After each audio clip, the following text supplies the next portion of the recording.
The ancient symbolic penalties of Freemasonry are widely regarded as one of the most important aspects of the Freemasonry fraternity.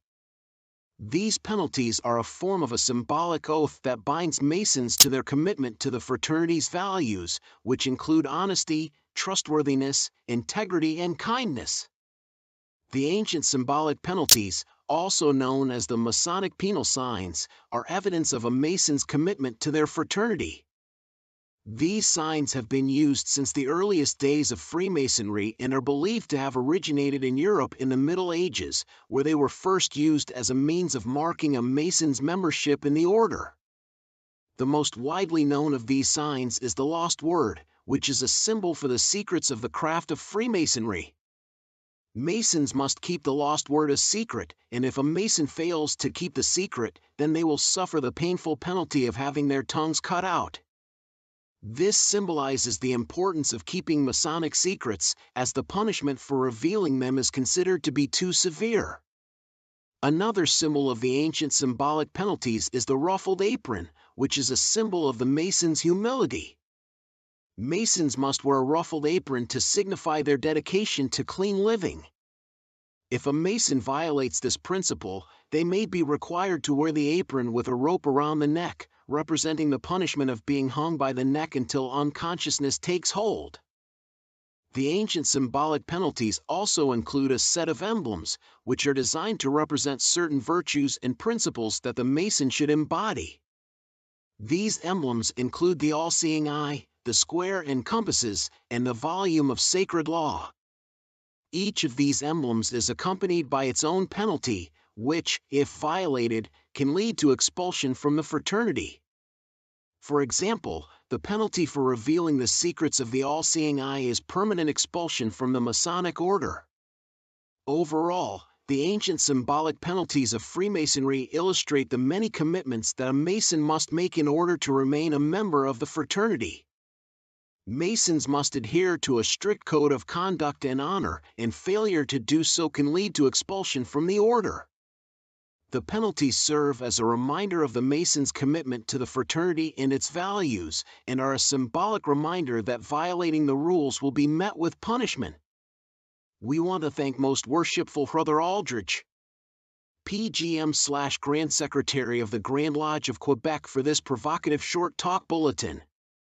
The ancient penalties and our obligations have been the source of much of the criticism leveled at Freemasonry. Most Worshipful Brother Aldrich deals with this criticism in a stimulating way.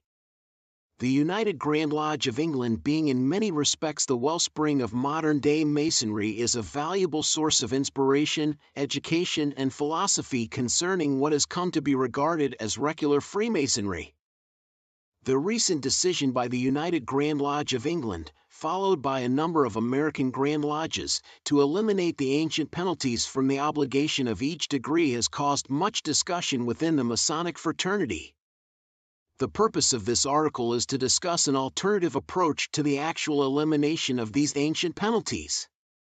Before proceeding further in this dissertation concerning the ancient penalties, it needs to be pointed out that these penalties were not the brainchild of some distant Masonic ritualist. These or very similar variations of them were in use in England among the oaths taken by mariners during the 15th century, and were also used in oaths assumed by those being admitted to the bar in London, England during the 16th century.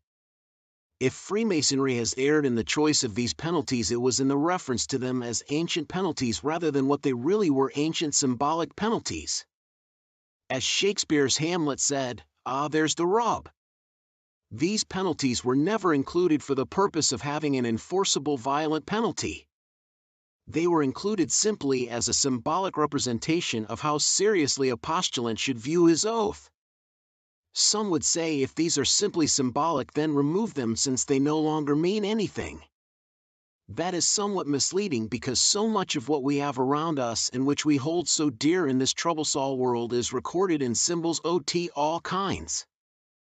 Symbolism is part of life and cannot be cast aside. Mathematicians, geologists, in fact anyone whose discipline relies on the use of numbers or numeric expressions, relies on symbols as an everyday experience. The simple act, though not always simple, of driving a car depends on the use of symbols to arrive safely at the intended destination. The numbers on the speedometer are symbols, various designs on highway signs are symbols, the little knobs on the dashboard all have different symbols. They are there to ensure understanding regardless of the language of the operator. So it may be concluded that symbols are an effective means of communication to ensure accurate understanding regardless of language, education, or intellect. In fact, your ability to read this paper is based on your understanding of the symbols or letters used to express my thoughts. Oh yes, some may say, but these are all symbols lacking any violent origin. That may not be entirely accurate either. Many symbols in use today depict a violent beginning, and their design is intended to remind us of that hazard. So it may be concluded violent symbols are effective communication links to save us from harm. The simplest being the skull and crossbones as a symbol of life-threatening danger, and of course the modern nuclear era has spawned untold violent symbols especially designed to protect us from violent hazards.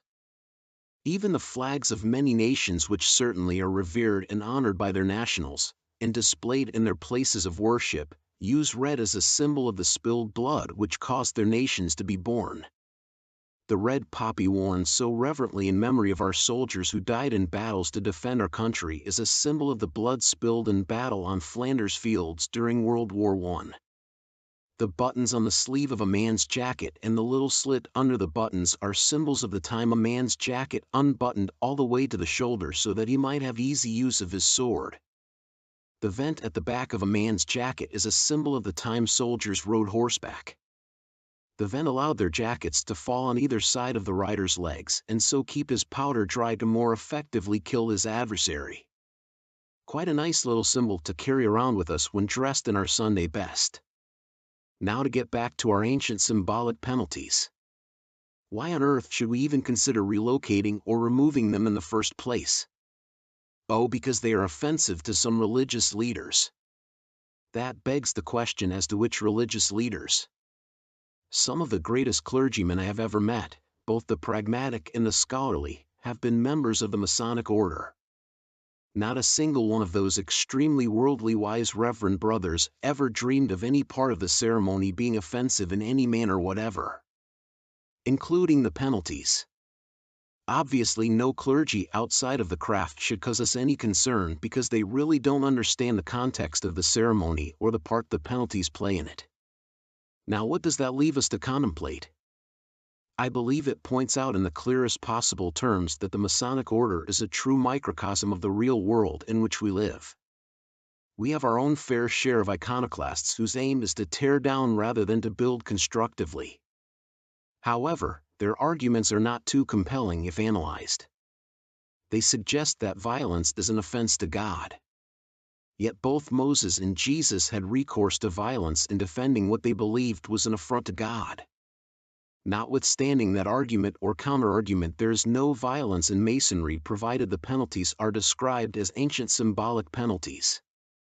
Anything less than that description is an offense to God and Masonry. It is not good enough to describe them as ancient penalties, since that implies that they are exigible and therein we could be faulted from within and without this noble craft.